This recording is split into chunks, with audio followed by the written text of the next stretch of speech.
And then we went a little bit deeper and we said, okay, that's how you want to come across. But have you ever thought about how you want the interviewer to feel?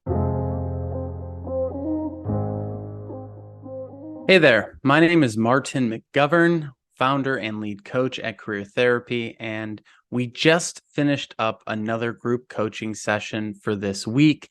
And I want to share a little bit of a recap about what we talked about. In this group session, we really honed in on the idea of interview imposter syndrome and this concept of authenticity that's being thrown around a lot in the world, in the job search, in everything. And the whole concept of interview imposter syndrome, it's really two different things. The first thing is imposter syndrome, which can show up in a lot of different places. You could have imposter syndrome in the interview or outside of the interview or in your job or in a promotion or in a layoff. Imposter syndrome plagues so many of us so often. And then there's interview anxiety. That's the other piece, which is a acute anxiety in response to the interview. That can also include imposter syndrome, but shows up in a lot of different ways for a lot of different people. And this imposter syndrome also is sort of tied in with low self-worth. Even if you feel good about yourself most of the time in life, the job search can really do a number on us. It can really throw us through a loop when we're not necessarily ready for it. You might be feeling really good for 10, 20 years, and then suddenly you're doing the job search and wow, where did this come from? Where did all these feelings, show up all of a sudden? And so we kind of have to be ready for it. We have to know it exists. But what do we do? What do we do about this imposter syndrome, about this interview anxiety? And I was on a call recently and I heard another coach say, well, here's the thing about imposter syndrome. Everybody has it. And that was supposed to make everyone on the call feel better. And I understand where they were coming from with this, but I asked everyone in the group call, I said, raise your hands if you have imposter syndrome. And they all raised their hand, myself included. And I said, does it help to know that all of us have imposter syndrome? And the general consensus was, not really, because I still feel like an imposter. How you feel about yourself really doesn't impact how I feel about myself because I'm comparing myself to these other people who I don't think feel that way. And I'm comparing myself to an imaginary version of myself who I think shouldn't feel that way. And then I'm judging myself for feeling that way when I think I shouldn't feel that way. And the cycle goes on and the guilt creeps in and all that different stuff. This was described sort of like being in the twilight zone by one of the members of the group. And I totally feel that. Like it really, like you go into an interview and you sit down and then you leave that room an hour later or 5 hours later, depending on how many interviews you have. And it can really feel like you stepped into another dimension of reality, right? And so what do we do? What do we do to overcome this? How do we get through all of these ingrained fears that have been put into us over the years? The first tactical approach is to prepare the right amount. If you under-prepare, you might not be ready to answer certain questions and totally freeze up. If you're over-prepared, you might ramble and ramble and ramble, like I tend to do. You have to be prepared just enough. You have to know what you're talking about, but still have questions. You have to be able to tell stories, but leave room for improvisation depending on the question. So being the right amount of prepared is a skill that you can build. And if you need help with that, that's what coaching's for. Reach out. That's what we're here for. Another thing that the group did was line up calls with friends on the same day as the interview. So you're not just sitting around thinking about the interview all day. Have a conversation that's not about the job search with someone, maybe a half hour before the actual interview so that you can relax a little bit and, get your mind off of it for a minute. Going for long walks also helps with that. Practicing mock interviews, going for runs, eating well, making sure everything is taken care of, write affirmations, and having your thank you notes ready, having your notes for the meeting ready. All great tactical things to prep for this, but it's not going to solve imposter syndrome because imposter syndrome acts on a more emotional, physical level, not necessarily an intellectual one. We might know we can do the job and still feel like an imposter. And this is where it taps into our fight, flight, or freeze response. And I truly think that this is rooted in sort of a mental image that we're projecting of what we should be compared to what we are. And I asked the group, I said, how do you want to come across? And everyone had very specific answers, right? I don't want to be overly bubbly and I don't want to be under bubbly, right? So many bubbles going in every which direction. And then we went a little bit deeper and we said, okay, that's how you want to come across. But have you ever thought about how you want the interviewer to feel? And this is where I think a lot of the advice online about the job search goes wrong, because it's so hyper focused on you, your brand, your story, your value, your wants, your needs, you. It's this huge spotlight on us, right? And it forgets that the whole purpose of this interview is the company. Like, they have a problem, you have a skill set to solve that problem. We need to understand what they need, not just talk about what we want. And so this hyper focus on self, I think, is actually creating more imposter syndrome. This hyper focus on my identity and my core needs and what do I think I want in a culture and all this stuff. It's good to think through some of these things, but it's not good to make it everything. And I think once you say this is who I am, this is my identity, this is my brand, then you get trapped in it. You're like Hulk Hogan wearing the wrestling outfit to the airport. You don't want to be trapped in this brand that you create for yourself. You want to be you, right? But how do you actually figure out who you are, right? How do you be authentic instead of robotic? How do you be personable instead of too professional, right? And this is really what I think the interviewer wants too. They want you to take the reins. They want you to take an interest in them, right? Whenever you go on a date, do you sit there and just talk about yourself the whole time?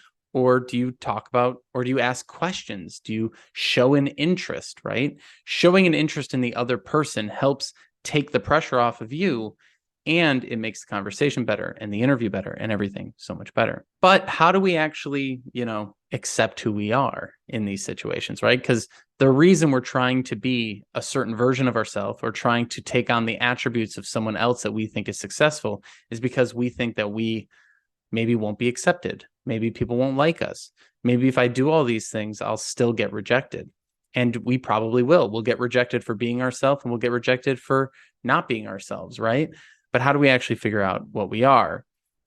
We want to be ourselves, but we still want to be a professional version of ourselves. And I think that really comes down to temperament. Your temperament is really what you have to work with. Are you more type A, more neurotic? Are you more laid back? Are you more introverted, more extroverted? Are you more talkative, less talkative? Are you, what are your temperaments? And, see our last video about personality types to maybe dig into that a little bit more. But we can't fight our temperament, because if we fight our temperament, we're going to lose. Your thoughts are no match for your physiology, right? So we really do have to lean into those things. And, we use things like the STAR method and storytelling techniques. We use that to give ourselves a baseline to build on. But at the end of the day, if you're someone who tells stories a certain way and that works with your friends and your family and your past colleagues, don't give all that up to do what some coach tells you to do, right? Take the information that you get from the internet and from coaches and from blogs and from podcasts, but put it through your own filter. Filter it through your approach to life, right? That's what the greatest people in any role that you see are doing, right? They're saying, all right, here's what the expectation is, here's what the outcomes are, and here's my way of doing it. And whatever way you do it, just do that really well, right? So if you tell stories that's different than the STAR method, and if you don't know what the STAR method is, we have videos on that too, you can still incorporate little bits of the STAR method into your approach to telling stories. And really, again, at the end of the day, what we're trying to do is not fit ourselves into a box.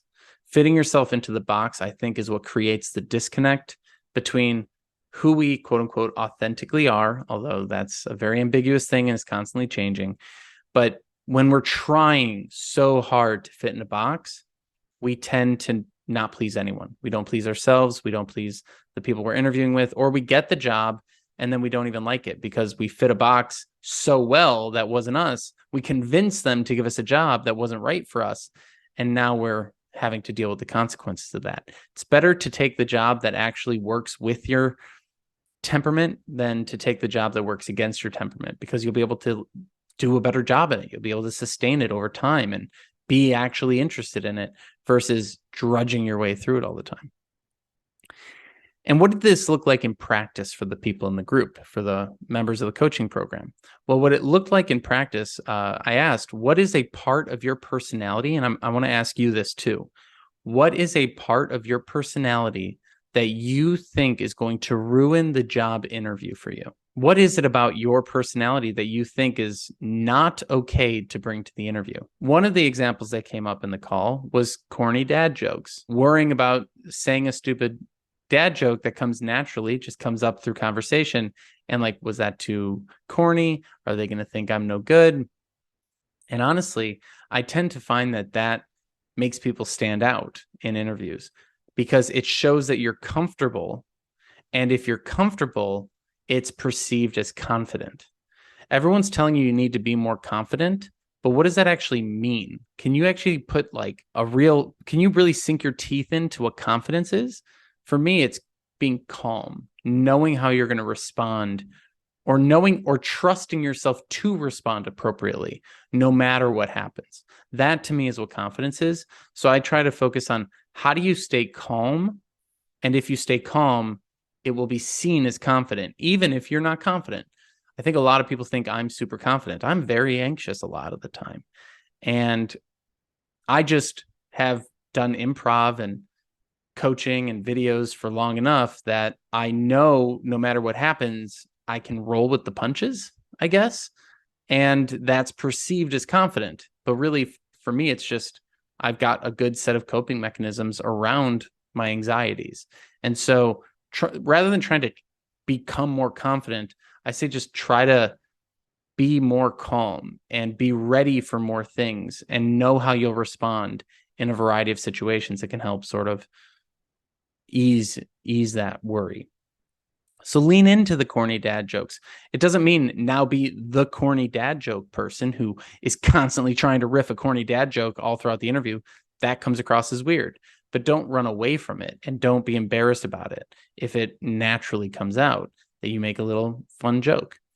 Another thing that came up, people were afraid of coming across as goofy or feminine or wearing certain colors or doing their hair and makeup in a certain way. And again, there are people out in the world that have preferences and people who have prejudices and all these different things that we have to think about. But at the same time, you can't please everyone. So at a certain point, you have to say, what version of my personality is appropriate for this situation, right? So you have, who you naturally are, but who you naturally are is not the same in every situation, right? So in some situations, you're maybe a little quieter, more reserved. In some situations, you're more goofy. Let's just take the dad jokes. With your friends and family, maybe you tell lots of dad jokes. When you're around people you don't know, maybe you say a few less. If you're around people at work, maybe you say certain dad jokes, not other dad jokes. If you're in an interview, maybe you let a dad joke out here or there, but you're not pushing it because you don't know them that well, right? You have to let yourself shine through, but you also have to be aware of the context that you're in. So it's being ourselves within context. And again, this is all very scary because what happens if people don't accept us, right? What if we do dress a certain way and they don't accept it? Thankfully, the world is becoming more accepting of a lot of different things right now.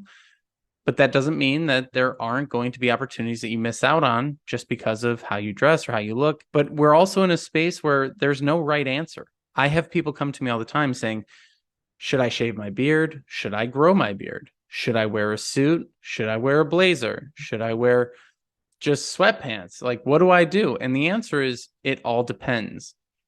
What makes you comfortable? And what is the right thing for that context? So if the company is casual, maybe business casual is okay. If they're business casual, maybe wearing a suit. But being yourself is the key. And a fun example of this was I interviewed for a company once, and I was drinking seltzer water during the interview. And I kept burping. Like every answer, I was like, like just burping through it. And I felt a little embarrassed, but I called it out. I said, sorry, I'm drinking seltzer water. Let me just put that to the side here. And then after the interview, I wrote a blog post about how you shouldn't drink seltzer water during a job interview. And I sent that to the hiring manager. And they thought they got a real kick out of it. And I don't know if that, I'm not saying that that's what got me the job, but I did get that job. And I think allowing that humor to come through instead of burping and then worrying about burping and then shutting down and doing fight, flight, or freeze and freezing up and then everything going off the rails, I looked for the humor in it. So try and find the humor, try and find the calm, try and find the you in these situations, the humanity in these situations, and allow some of your humanity to come through. We do not have to be perfect robots. We are not always trying to fit a perfect mold. They don't even know what mold they need most of the time. They're looking for you to show up with a curiosity and a willingness to help. And I think if you're curious and willing to help and want to know about their problems and what they're going through, it will trump all of these insecurities we have around being perfect and doing the right thing and saying the right thing and all the fears that go into it. It won't eliminate imposter syndrome, but I do think it'll help you work with it more as you're figuring all these things out. So I think personally that confidence is something that people perceive in you. It's not something that you have or don't have. I mean, you could feel really confident and then miss the bus and your confidence is out the window, right? So try to just be calm. Control your reactions to things rather than trying to like perfect some confidence that's blowing in the wind. All right. And my last question for you is, what was a time in your career where you felt you actually were inauthentic and it worked against you? Maybe you applied to a job, interviewed, you pretended to be a certain way, got the job, and it ended up being a really bad fit. Let me know in the comments what that was like for you. What was a time that you were a little bit more inauthentic than you should have been? What was the outcome of that? And how could you have been more natural in that situation? Or looking forward, how could you be more natural in the future in order to avoid falling into the wrong place again? That's all I got for you today. This was a recap of our group coaching sessions for the Unstuck coaching program. If you're interested in that, head over to careertherapy.com. You can see our various coaching options, and you can set up a free coaching consultation with me.